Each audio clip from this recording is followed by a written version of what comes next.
Hey there, besties! Welcome back to the channel. So Kody Brown's apology tour is officially a thing, and TLC is literally marketing it as one. Yes, you heard that right. They even have a poster with all the dates and locations where he'll be doling out apologies.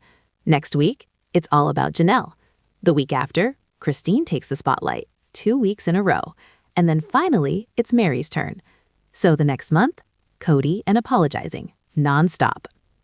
Now, I know a lot of you were skeptical and said, this has to be just a storyline. And you're right, it absolutely is. Here's the thing, TLC is desperate. They want this family to show some kind of reconciliation because let's face it, the fans are bored. Bored because nobody is really interacting with Kody anymore. So what's TLC's solution? They want to ignore that the women are happier away from him and instead manufacture these meetings to create tension. And of course, tension drives ratings. And let's be honest, Kody isn't going on this tour because he's suddenly hit with an epiphany and wants to make things right. He's going on this tour to apologize, and there's a difference. An apology can be performative. Sometimes people apologize just to check a box, not because they actually feel sorry. Honestly, it might be better for everyone if he just didn't apologize. These women have moved on. Do they really need it? Now, Robyn Brown apparently had to be looped in, probably because she's part of the storyline. But here's where it gets a little tricky. Robyn has rules for Kody. McKelty said that Kody needed Robyn's approval before even speaking with the women, because, well, there's apparently a lot of distrust in their relationship. Robyn worries that if Kody meets with his exes, they might try to seduce him. Here's my take. Kody doesn't need Robyn's permission to apologize to his kids. That's his relationship. End of story. But apologizing to his ex-wives? That's a different matter. He is in a monogamous relationship with Robyn, and sitting down alone with women he used to be intimate with? Yeah, Robyn has a right to know about that. He should definitely clear it with her, but maybe in a less dramatic way than what's being shown on TV. So let's recap. This apology tour is a storyline.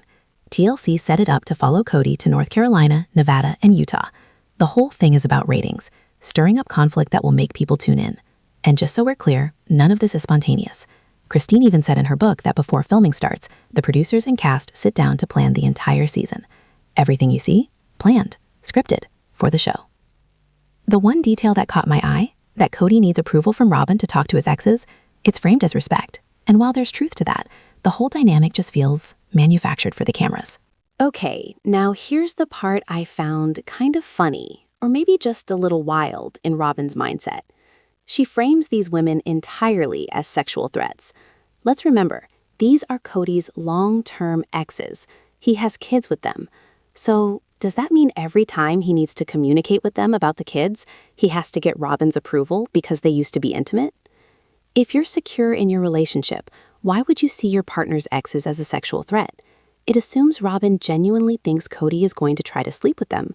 Maybe in some parallel universe he would, but here in reality, not happening. Christine's married, Janelle isn't interested, Meri is done. Plus, everything is being filmed, so it's not like anything private is going on. But then off camera, what's really happening? Is Kody avoiding the exes because Robyn thinks he might try to get with them, or because she thinks they might try to get with him? Either way, it's wild, because these women have made it very clear they're not interested, and Kody still has kids with them. By framing them purely as sexual partners, it erases the fact that Christine has 6 kids with him, one still a minor, and he's paying child support. Janelle has 5 living children, plus a child with Meri. These aren't just exes, they're co-parents. So is this why Kody had Robyn get rid of Preston? Maybe so he could adopt the kids and not have to worry about Robyn having a sexual relationship with another man? And if he thought Preston would be in the mix, that could have triggered all sorts of jealousy. See, this is why I honestly don't think Kody and Robyn's relationship has long-term staying power. A marriage built on constant suspicion, on fear that your partner is always on the prowl, is exhausting. When someone needs permission just to speak to another adult because they might be a sexual threat, it becomes tangled, and it can even interfere with co-parenting. Imagine Robyn saying, "Those are women you slept with, so you shouldn't be talking to the kids." Convoluted doesn't even begin to cover it. Honestly, if anyone needs to apologize here, it's not just Kody. Robyn owes these women a lot of apologies too. McKelty was asked on her Patreon if she thinks Robyn is solely to blame. Here's what she said. "I wouldn't say that. I see Robyn as a problem, sure, but my dad is partially to blame too. There are so many small factors. Everything just got messed up. I wouldn't put full blame on any one person.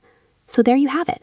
McKelty sees two sides responsible for Kody's strained relationships with his kids and the family fallout. One more detail she mentioned really stood out. When Kody was in North Carolina recently, McKelty had no idea, even though she was only a couple hours away. She said it hurt her that he didn't tell her, because if the roles were reversed, well, you get the picture. So here's another layer to the story. McKelty shared how hurt she felt when Kody was recently in North Carolina. She was just a couple of hours away, and yet he didn't tell her. Even if she and her dad don't have the best relationship, she said she would still make the call to let him see her and the grandkids. Kody didn't do that for her, and it left her feeling hurt. She also sees the family conflict as a two-way street between Kody and Robyn, and when it comes to these apologies, she doesn't think they're genuine. Kody has already made it clear he won't apologize for anything he actually did wrong. He'll only apologize for what he believes he did. And McKelty isn't a fan of the timing either. It feels like he's apologizing just to get everyone to stop talking negatively about him. To her, that's manipulative and selfish. They even discussed whether TLC would ever encourage an apology tour aimed at the kids. Here's what she said about how it should go. When he presents it to Robyn, I don't want it to be, I'm going to apologize so they'll stop talking trash about me and I can feel better. I'd like it to be, I'm going to say sorry, take accountability, and own the things I did wrong because they hurt my kids. Whether or not they accept it, I want them to know I mean it. I actually agree with her. A real apology is about accountability, not making yourself feel better. Right now, this apology tour seems more like a storyline, a way to clean up his image and justify the way he acted on the show, rather than a heartfelt attempt to mend relationships. Now, shifting to the Kody and Robyn dynamic, I want to end this segment with a comment from one of you, Ashley Shortcake, who left a really insightful take on my last video.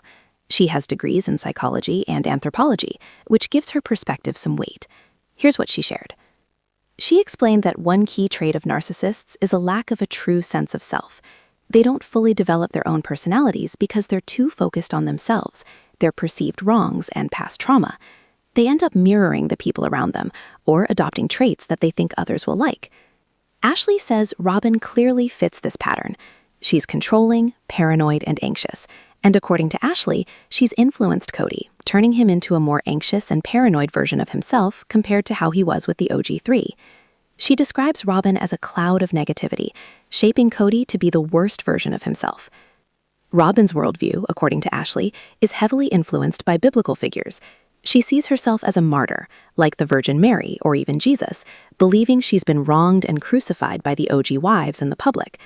She frames her sacrifices, including allowing Kody's past relationships to continue for the sake of the show, as monumental acts of selflessness. It's dramatic, yes, but that's the mindset Ashley is describing. Ashley also points out that narcissists often feel numb and bored, and this shallow emotional experience can drive thrill-seeking behaviors, shopping sprees, sexual indulgence, drugs, or risky activities to cope with fear or boredom. They often get drawn into drama because it provides excitement and a sense of control. So from Ashley's perspective, both Robyn and Kody are shaped by these dynamics, reacting to and reflecting the personalities around them, which explains a lot about the tension and chaos we see on screen. Ashley went even further, pointing out that narcissists often struggle with long-term jobs and personal relationships, especially friendships. They have a hard time getting along with people because they can't admit fault. They see things in black and white. Any mistake to them means they are all bad. They often feel entitled to special treatment, seeing themselves as extraordinary, empathetic, or even prophetic. Ashley described how Robyn can get envious of others, obsess over what they have, and even create competitions to win things from others.